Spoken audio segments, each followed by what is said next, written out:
I was literally strapped to the hood of a car with 2 cables, and my feet were propped up on the front. We built just a little thing so I could have resistance so I wouldn't fall off the front of the car. We were drifting around corners trying to stay very close to the car I was chasing that Hemsworth was in, and it was very dusty. We were going under a tunnel, and the lead car was in front of us. It skidded around the corner, kicked up some dust so we couldn't see. He had spun out and come to a stop. We didn't have time to brake, and we T-boned his car. Very fortunately, my feet went up into the wheel well, a few feet one way or the other, and my feet might have been crushed. Things like that, putting myself right there in the action, I felt necessary to capture the sequence in the way I wanted to see it, and that I think fans deserve. My name is Sam Hargrave, director of Extraction. This is how we made a nearly 12-minute action sequence look like one continuous shot. Kids, you trust me? No. Good. No! I've done stunt work for such films as Warrior, The Avengers, Captain America, The Winter Soldier, Captain America Civil War. I made the leap from stunt coordinating to directing as a natural progression of my path in the entertainment industry. I'd always wanted to direct. Even when I was a young kid, we had like a VHS camera that I'd set up these action scenes. A lot of times it was Louis L'Amour books that I was inspired by, where there was always a gunfight and a fist fight. For me, a desire to tell stories and perform action and do fun stuff that I read about in books and later saw in Hong Kong cinema. Extraction came about in the production process for Infinity War. I was stunt coordinating and second unit directing that film with the Russo brothers, who I met on Captain America: The Winter Soldier. And I told Joe throughout our history together that I wanted to direct movies. He didn't make a big deal of it, to kind of filed that away. Then while we were on Infinity War, he said, hey, I have a script that I think you might be perfect for as a director. So I read the script. I said, I would love to do it. He said, great. I think having a background as a stunt coordinator greatly informs my decisions as a director, because I've been through most of the things that I'm then directing in front of the camera. Whatever I've asked Chris or any other stunt performer to do, I've either done myself or have designed, to some degree.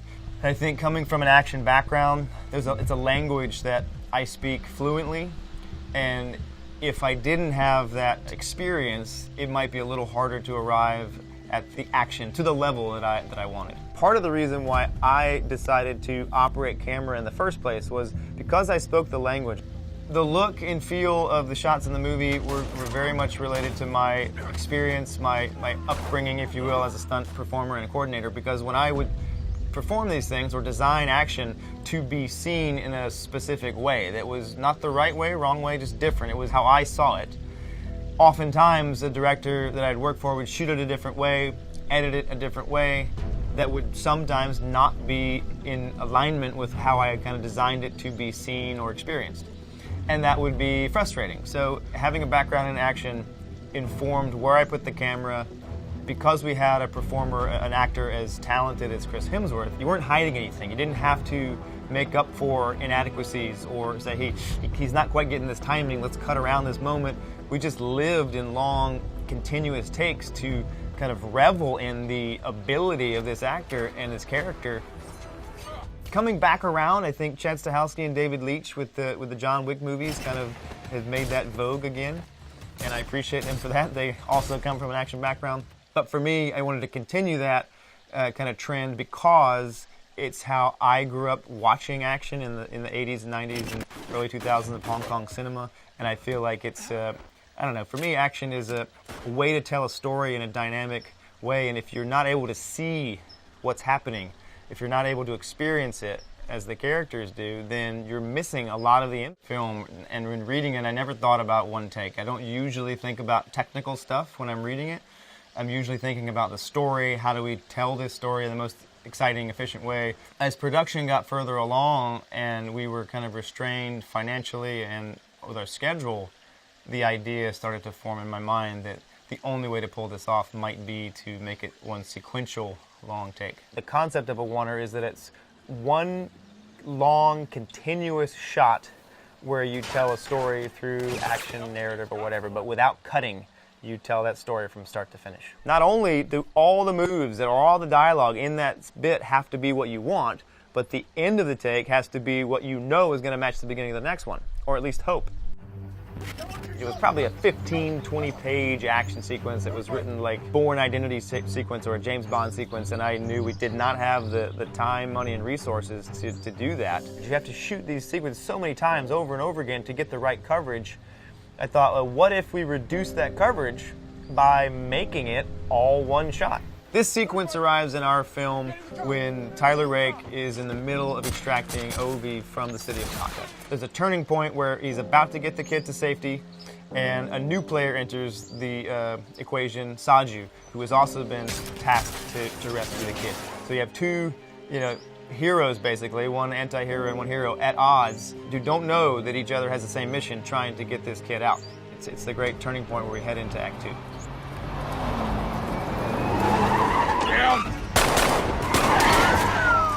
Our Oneer sequence is officially 11 minutes and 29 seconds of a continuous one shot in the final product. It's made up of a lot of different stitches made to look seamless, but I believe it was 36 different stitches, 36 different segments that we had to put together to look like one continuous take.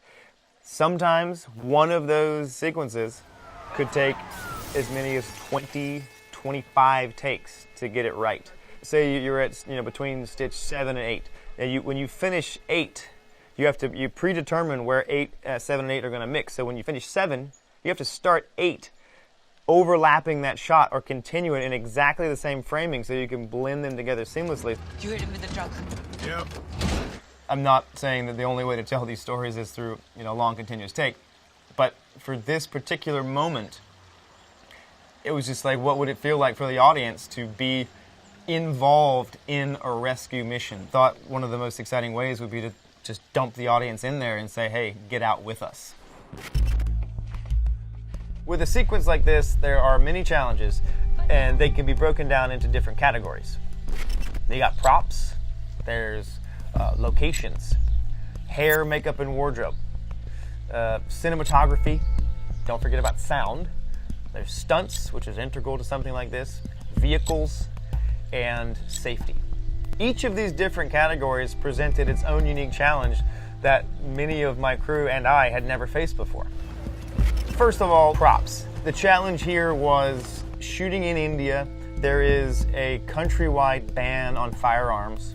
We didn't learn this until we were a few weeks away from production, so we ended up having to shoot our entire Oneer sequence with rubber prop guns.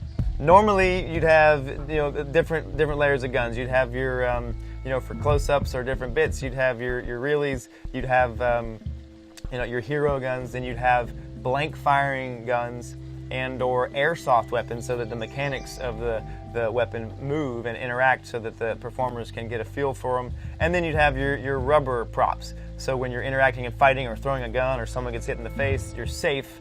And that's kind of the way it's broken down with those 3 different levels. We could not import any of our weapons, and in India we scoured the whole country and you couldn't find the kind of firearms that we wanted our characters to have. So it went through quite a process, but we were able to import the rubber guns because there were no moving parts. They were just cast rubber. We shot our entire sequence, shootouts, chases with rubber guns. For a movie of this size and scale is insane. We had to just work with the actors because there's no recoil, there's no action. We have to work with them on, and not saying bang, bang, because when you interact with another performer and you're firing, usually there's some sort of sound or indication that the gun has gone off, so you can duck, you can move, you can hide. There's nothing. So either I'm calling off screen while I'm behind camera saying bang, bang, the rhythm, and they got to follow my rhythm, or the other performers have to watch, and when they do their action with their hands, they have to fall, and then later in post we have to go in and digitally animate those guns so that they look real. I'm pretty impressed that we overcame, and I'd be interested to see if anybody, if they didn't hear this interview, knew that we shot the entire sequence without a single blank firing gun. They were all rubber. Okay, next we have location. Now, the challenge of shooting a sequence like this on any location is because it travels so much, you have to lock down and make safe a lot of space. So if we're driving a car down, a half a mile of road, all of that distance has to be locked down and made safe.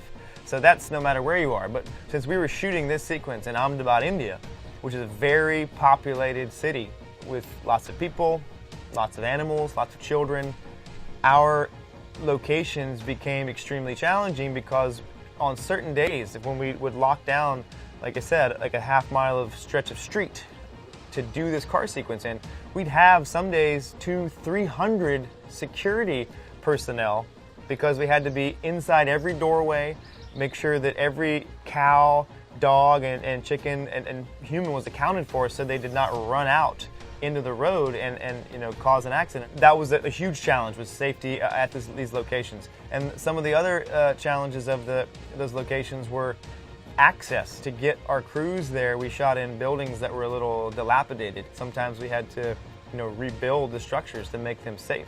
India is an amazing place. They're constantly stimulated by sound, smells, sights. So a day of working out in these environments, you'd come home and you'd just be exhausted because of the constant stimuli. And so these locations were extremely challenging. So next category is hair, makeup, and wardrobe, vanities as they call them. The challenge here was we were in locations where it was very hot. The characters and actors were all very active. I mean, it's a chase scene, fight scene, so you're constantly sweating. For wardrobe, if you start with a dry shirt, by the time you do take 2, Chris is drenched head to toe, and now that doesn't match the previous, so you can't use it. So we're like, you know what? He's gonna be sweating. When the takes are good, he's gonna be sweating. So let's just it's hot. Let's just drench him. So we'd soak him down with a spray bottle of water to keep the continuity for the wardrobe, which was a challenge because there is you're not cutting away to other things. You're with the character the whole time, and it's supposed to be continuous take. So if from one moment to another the wardrobe looks different or changes, you got a big problem. Stay on my shoulder, right? Then with our makeup, we had a lot of special effects makeup because during the course of the fight, the different characters sustain different wounds. Like Saju at one point gets cut, with a knife on the arm. So we'd have to build in our stitch around that point to where we could go in and add that prosthetic and the blood, and then from that point on, you had to keep up with the continuity. And another one in the makeup category that was constantly just made things so frustrating at times is we wanted to put some distinguishing tattoos on Tyler Rake. So we had some on his neck. We did kind of think it through of you don't want to have, if he's got exposed forearms, you don't want to have tattoos all over his hands and arms that aren't his, because then you have to reapply them every time he sweats. But we had the one on the neck, and we were like, it looks really cool to poke up a little bit out of the shirt. It did look cool, but that became one of the most challenging parts of the shoot, is just the continuity of the tattoo that you don't think about when you're like, it's cool, it looks great. But it also rubs off as soon as he gets a little sweaty, and then he turns this way, and he turns back, and now he's got a mark through the tattoo.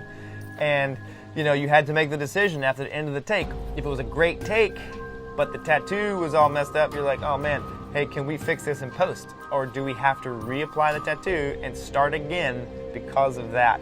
It would take 20, 30 minutes while everybody got their chance to look on the monitors and make sure that their part was right before we moved on to continue. Then there's cinematography. Without cinematography, there's no movie. But how do you capture this sequence? What is the gear that you use to effectively run around with people and jump off of buildings and strap yourself to a car? Do you do that with the big full-size camera with a full-size lens package that weighs 35 to 40 pounds? No.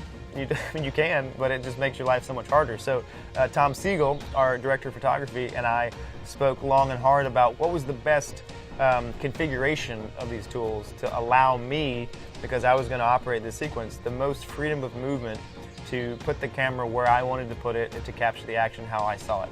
One of the unique challenges of this sequence was operating the camera and putting it in places that you might not normally find a camera, or photographing this car chase in a way that you haven't really necessarily seen before.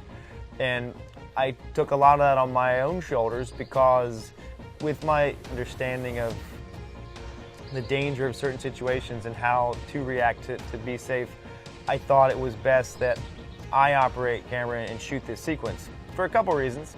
Safety, like I just mentioned, but the other is you can't point the finger at anybody but yourself if you don't get the shot.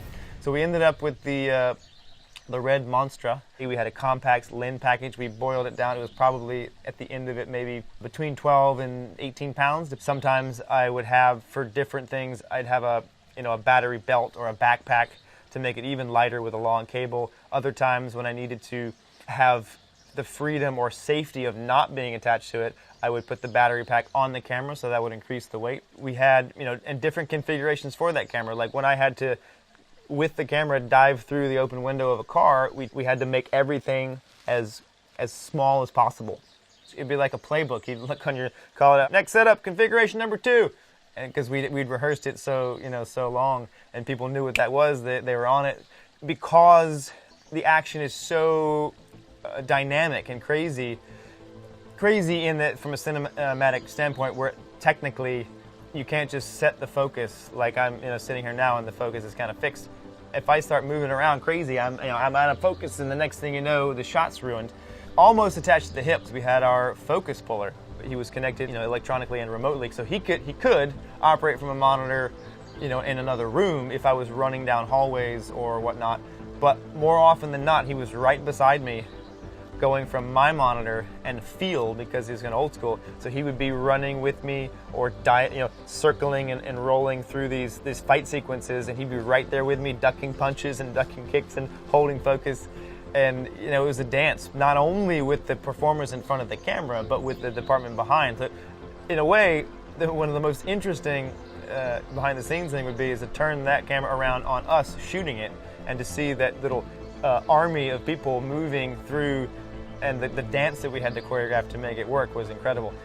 It was very important for the look to also be as cinematic and beautiful as possible. So we would design these sequences around time of day, so that most of our action we could try to backlight it, because that was a big thing for me, a big thing for Tom, was just to make it as beautiful as possible.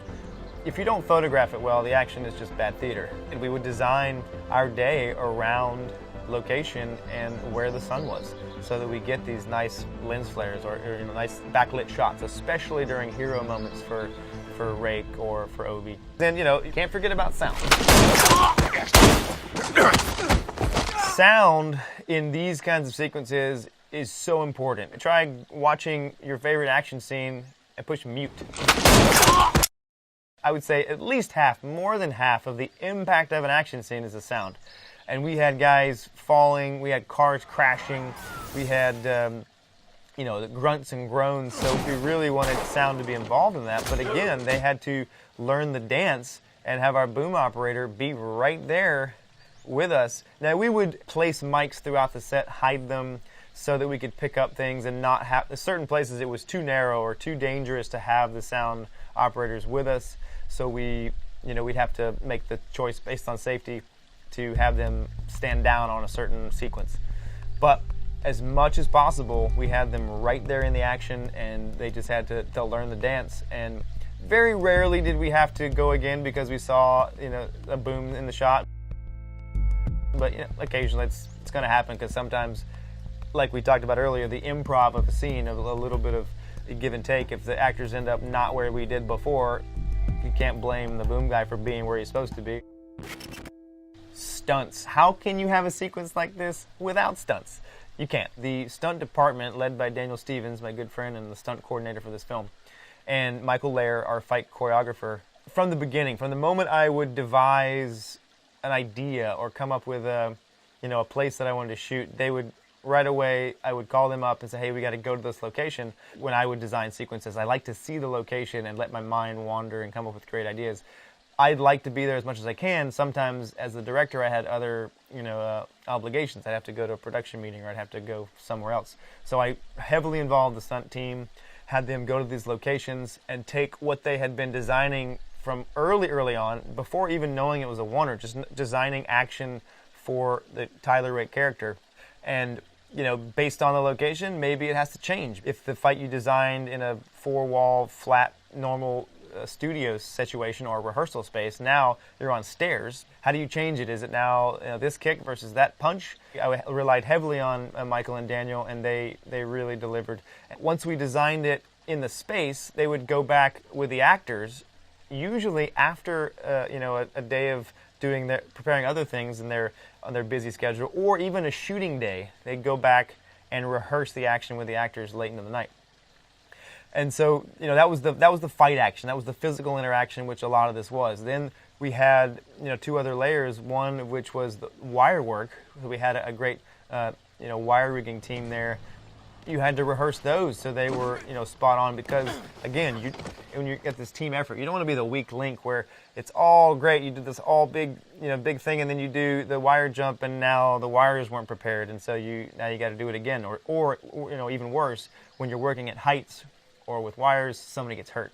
So they were extensively rehearsed. We did shoot a lot of these things just to test them and make sure that the concept worked before we shot them. Many movies do storyboards or previs. We call it fight viz, and we would take camera, the stunt doubles, and we'd go on location and we would shoot these stunts to make sure they worked. Third level, which will lead us into the next category, but is a lot of the driving that was done. We brought in a great team of drivers who had to operate the vehicles and make sure they were safe and hitting marks.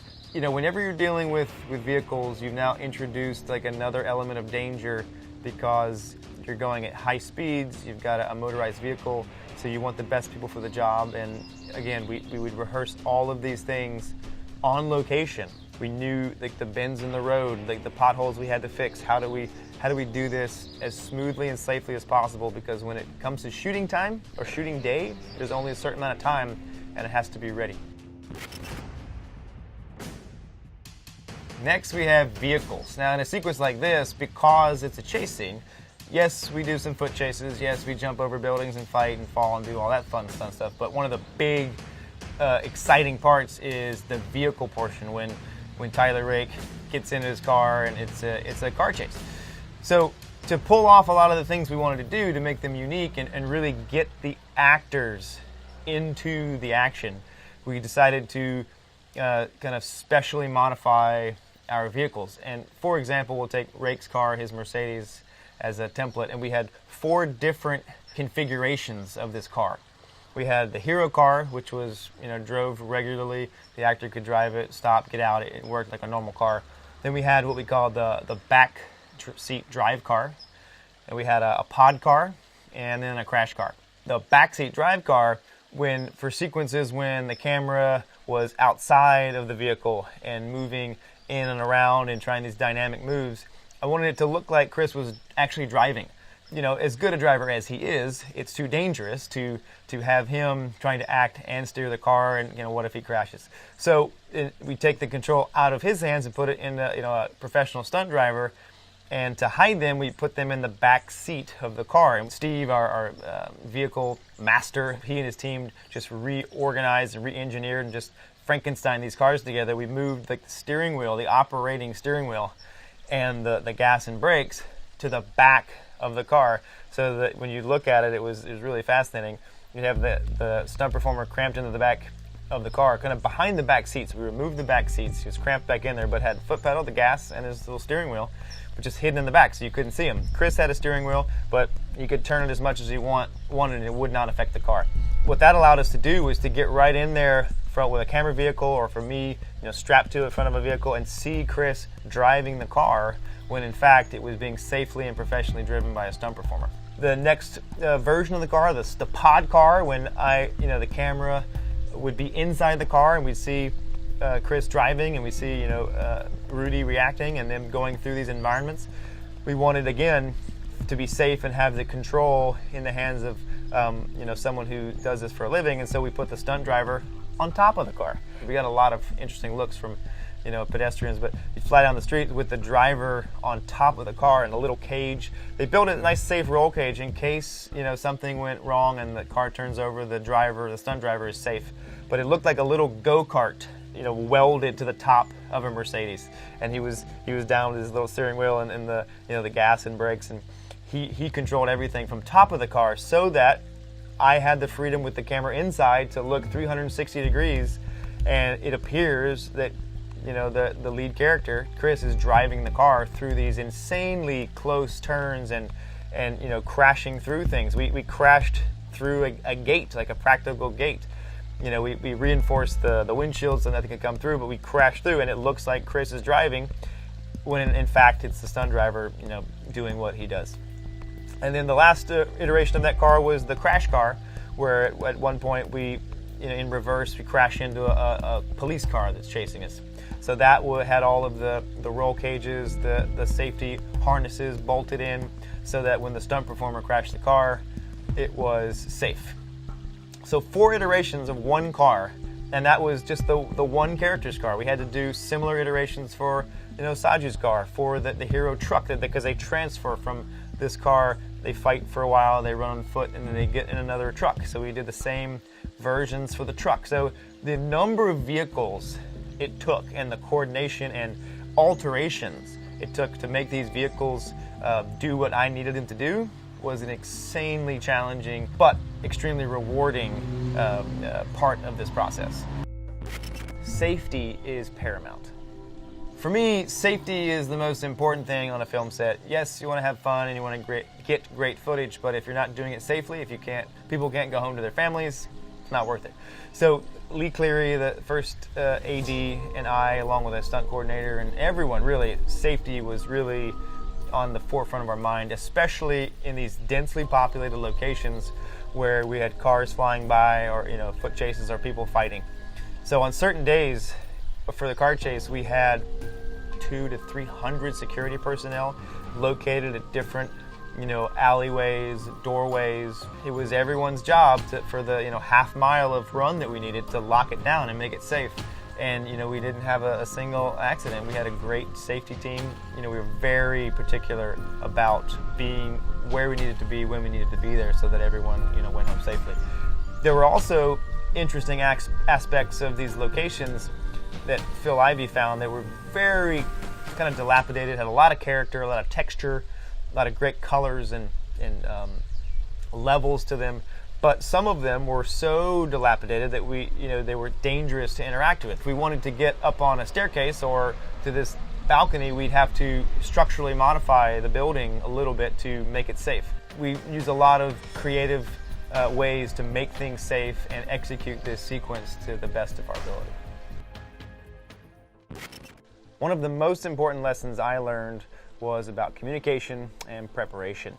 Without those, how can you tell people what you need? How can you get your vision across? If you can't communicate what you want, how can people help you achieve that? So you got to communicate, and you got to be prepared. Preparation and rehearsal is everything. And actually, a good friend of mine and mentor, Chad Stahelski, once told me, know everyone's job better than they do. And for me, that means is just know what the standard is, know what the job entails, know how good it needs to be in order to be, you know, the high standard in that field or in that specific category, whatever it may be. But you also have to be open to other ideas, other suggestions, because you don't know everything. You know, that's one of the, I think, great mistakes, is to go into a situation like making a film thinking that you have all the answers, because if you're the smartest person in the room, you're in the wrong room. And I think it's important to be open enough to consider that honestly and